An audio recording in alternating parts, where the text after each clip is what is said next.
you, and you have one of the community leaders with you, and underpinning all of this, of course, we know is the issue of not only service delivery but more importantly perhaps the delivery of houses.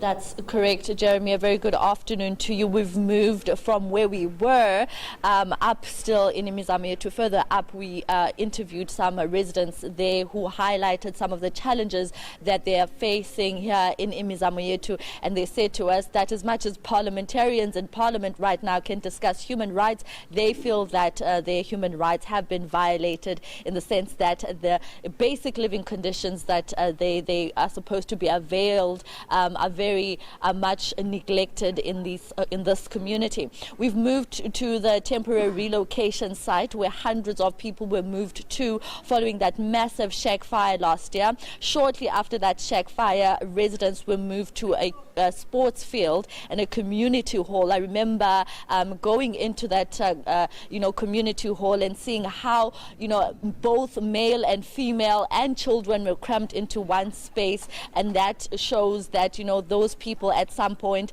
their right to privacy, obviously they're violated.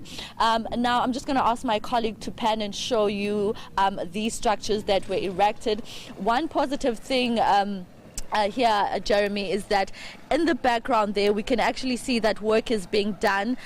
We understand that they're trying to work out the drainage system here in this temporary relocation site so that obviously whenever people use water they can be able to drain it. And also, Jeremy, we understand that electricity here was also availed to the people in this temporary relocation site. However, there are still many challenges that these people are still faced. One in particular, super blocking, which is basically, entailing the city doing work from the ground, clearing the ground.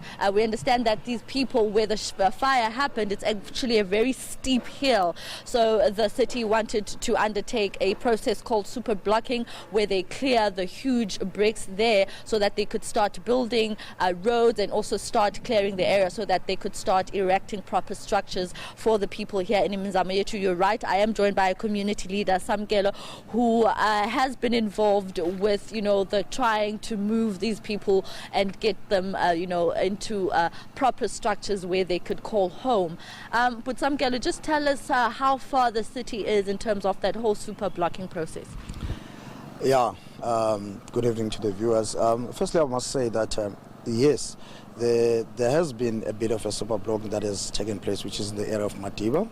We were hoping that by now we could have already constructed the road that was meant to be constructed. But obviously we have then encountered a lot of problems where some of the people, community members, did not feel that it was fair for them to move in order to make way for that construction of the road. But the construction of the road, it's a matter of that it will come with a great help for us, because when there is fire, recently in February there was a fire.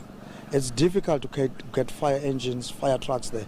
It's always, difficult. So that road will provide a huge mechanism for this community that if there is fire, at least we get helped in time. So in this case, the road blocking is still depending now very much in the decision of the court, because we understand that some members are in court arguing that it shouldn't happen. Well, we are waiting for courts.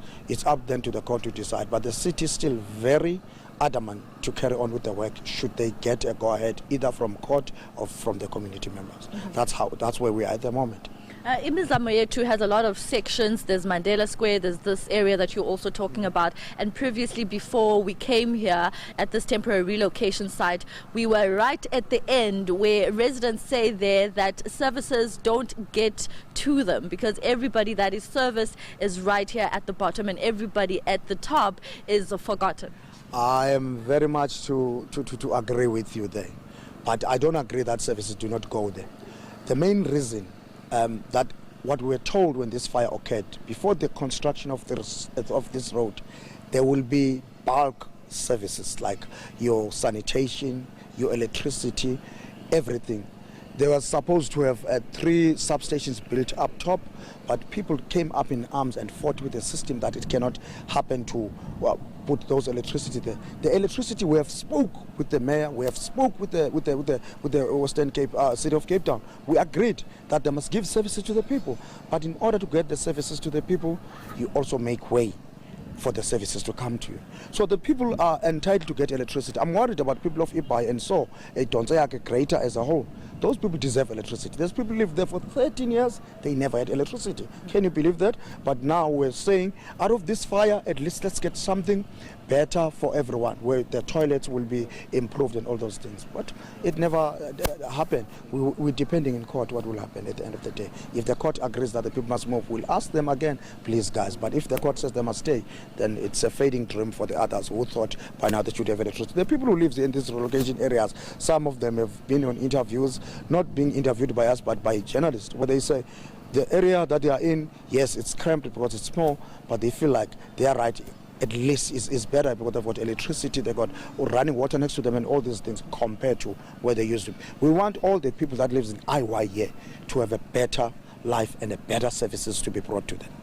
All right, thank you very much, Samkelo. They're sharing some of the challenges that they are currently facing in terms of the super blocking process to relocate and move these people back to where they were, but seemingly facing a lot of challenges, saying that the issue is now in court. They're pending a decision in court to decide whether or not to move the people that decided to go rebuild some of their homes. They said to us that they couldn't wait for this process called super blocking, that they couldn't stay in cramped situations. For instance, here, people living in this temporary relocation site saying that they are in a cramped situation, but as much as they're in a cramped situation in a temporary relocation site, they're actually very happy that they're at least getting basic services like electricity and water.